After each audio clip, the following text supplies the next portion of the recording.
When the transvestite was detained, naturally, it was suspicious. And then the police make a startling discovery. The transvestite is carrying a hammer in his bag. That guy felt like the right guy. But the transvestite claims he only has the hammer to protect himself against attack. When the story gets out, the press has a field day. We thought that this was the right guy, and there were lots of papers with the headlines, "The Ibiza maniac is caught." But the transvestite has a convincing alibi.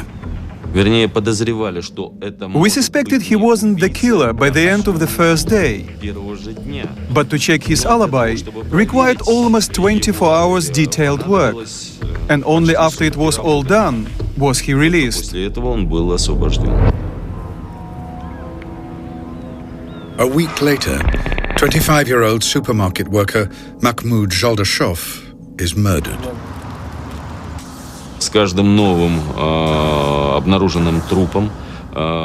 With each newly discovered body, the coverage in the media was getting more and more intense, and police and prosecution chiefs were pushing us to find and detain the killer as soon as possible.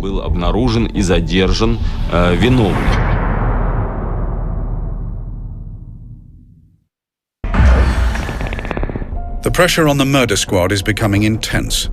They're struggling to keep on top of the growing body count, which now stands at 12. Additional investigators like Elena Pomyazina are brought onto the case.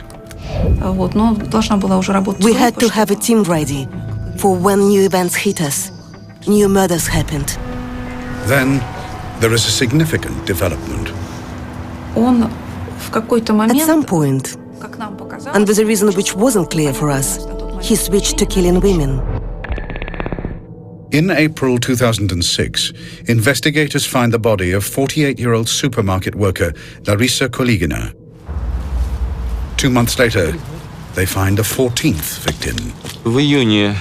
In June 2006, another body was discovered. A body of a woman with the same kind of wounds. Typical ones, like all the others before. So we knew we had another case to be investigated. Then investigators make a crucial discovery: a metro ticket in the murdered woman's coat.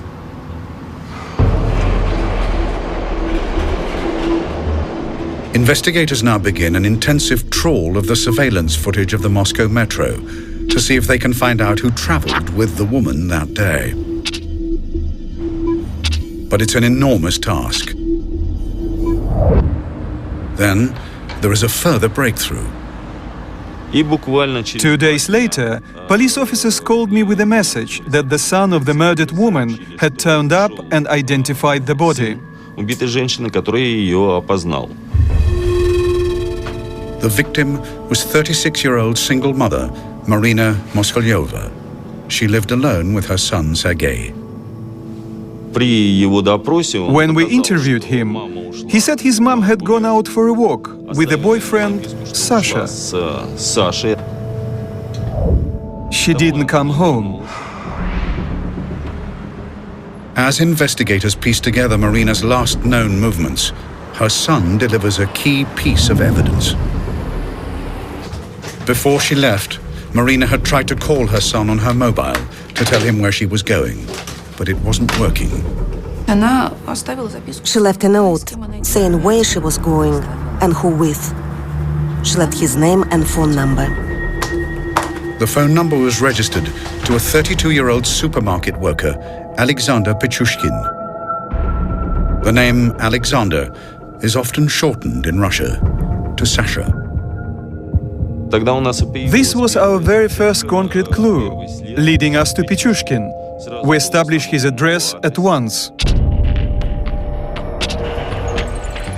At the same time, the investigators uncover the video from the security cameras at the metro station. While combing through the videos, We found Moskalyova with a stranger, walking together inside the metro station. Незнакомым мужчиной входит в метро. These are the last images of Marina Moskalyova alive. She doesn't know it, but she's walking with a man who has a hammer in his bag and who fully intends to kill her. That man is Alexander Pichushkin. The video confirmed it was really him, together with Moskalyova, which was the proof we needed to arrest him and accuse him of the murder of Marina Moskalyova. В совершении убийства только Москалевой. 16 июня через On the 16th of June, we arrested Pichushkin. задерживаем. Это было вечером, где-то It was in the evening. It was dark, 10-11 p.m. он себя вел совершенно спокойно. He was absolutely calm and denied everything at the beginning. Я не тот, кто вам нужен. За что вы меня задержали? Я не понимаю ничего. На тот момент At the point he was detained, he was only suspected of Moskaleva's murder. But with the evidence mounting up against him, the note left by the murdered woman and the video images of her last moments alive, the investigators are sure they have the right man. And Pichushkin soon realizes it himself. They usually confess. Everybody confesses eventually. I didn't have any doubts. Investigator Pomerzina is right. Within a few hours, Alexander Pichushkin confesses to the murder of Marina Moskalyova. На самом деле бисовский маньяк, как меня прозвали, это я. After 8 months' painstaking work, the investigators have their man. Конечно, мы получили. Of course, when we arrested the killer, we were all very satisfied. Investigators are now able to piece together Marina's last moments. She'd met Pichushkin on June the 13th. He'd asked her out for a picnic in the park. Но он же говорит, что He said, I was sitting there with her for a very long time, really long, wondering whether to kill her or not. And eventually I decided to kill her because I felt that if I didn't, life would become torture for me. невозможно.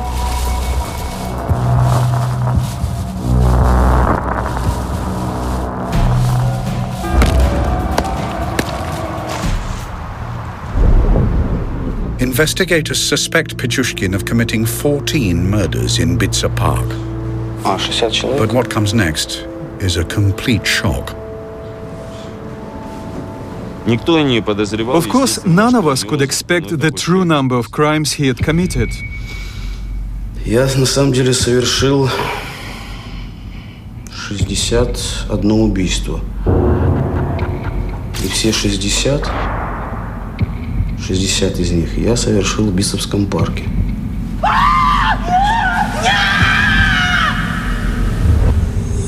Я 14 лет делал, что я хотел. Я был почти что богом. It's an astonishing confession.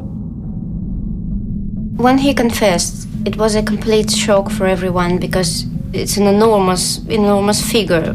60 victims would make Pichushkin Russia's most prolific serial killer.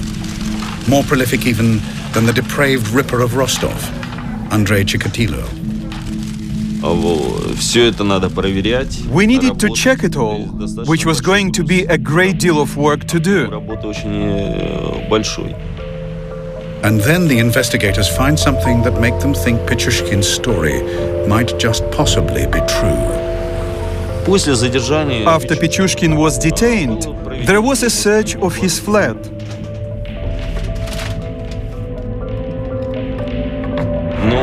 We got the chessboard with numbers pasted on it.